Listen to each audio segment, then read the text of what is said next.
ایک مرتبہ امداد اللہ مہاجر مکی رحمۃ اللہ علیہ کے پاس ایک آدمی آیا اور کہنے لگا کہ حضرت ساری زندگی میری لگ گئی ہے اللہ کے ذکر کرنے میں اور اللہ کی عبادت کے اندر، لیکن ایک تمنا ہے جو میرے دل کے اندر موجود ہے اور میرے دل کو وہ جلا رہی ہے۔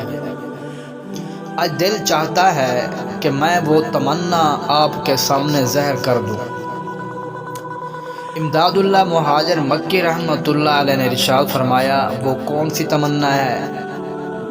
تو کہنے لگے کہ امام احمد بن حنبل رحمۃ اللہ علیہ کو اللہ تبارک و تعالیٰ کی زیارت ہوئی خواب کے اندر 100 مرتبہ، تو میری تمنا ہے میں بھی اپنے خالق حقیقی کا دیدار کر لوں دنیا میں۔ تو امداد اللہ مہاجر مکی رحمۃ اللہ علیہ چونکہ اس بات کے طبیب اور ڈاکٹر تھے، انہوں نے فرمایا کہ ایسا کرو، آج رات آپ نے عشاء کی نماز نہیں پڑھنی، مغرب کی نماز پڑھ کے سو جانا ہے، یعنی عشاء کی نماز پڑھے بغیر سونا ہے آپ نے۔ چنانچہ وہ چلے گئے۔ جب مغرب کی نماز پڑھ لی، اب انہوں نے کہا پیر صاحب نے تو یہ کہا تھا، لیکن ایسا کرتا ہوں کہ فرض نماز پڑھ لیتا ہوں، چونکہ فرض تو فرض ہی ہے تو مجھے فرض نماز پڑھ لینی چاہیے، سنتے نہیں پڑھتا، سنتے بعد میں پڑھ لوں گا۔ چنانچہ اس آدمی نے ایسا کیا کہ فرض پڑھ کے سو گیا۔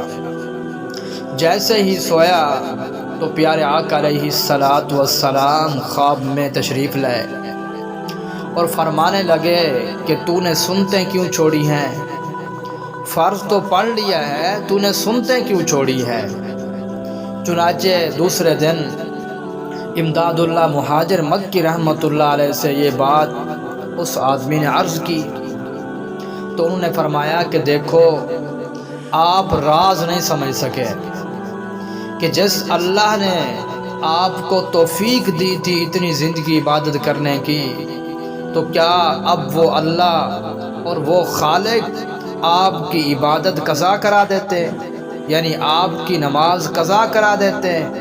ہرگز نہیں، بلکہ اللہ تعالیٰ آپ کی عبادت کی حفاظت کرتے اور آپ کو خود جگاتے، اور اس طرح اللہ تعالیٰ آپ کا دیدار بھی کراتے اگر آپ فرض چھوڑتے۔ اس لیے آپ نے سنتے چھوڑی تو پیارے آقا علیہ الصلاۃ والسلام کا دیدار ہو گیا ہے، اور اگر آپ فرض چھوڑتے تو اللہ کا دیدار آپ کو نصیب ہوتا، اور آپ نے سنتے چھوڑی ہیں، اس لیے آپ کو پیارے آقا علیہ الصلاۃ والسلام کا دیدار نصیب ہوا ہے۔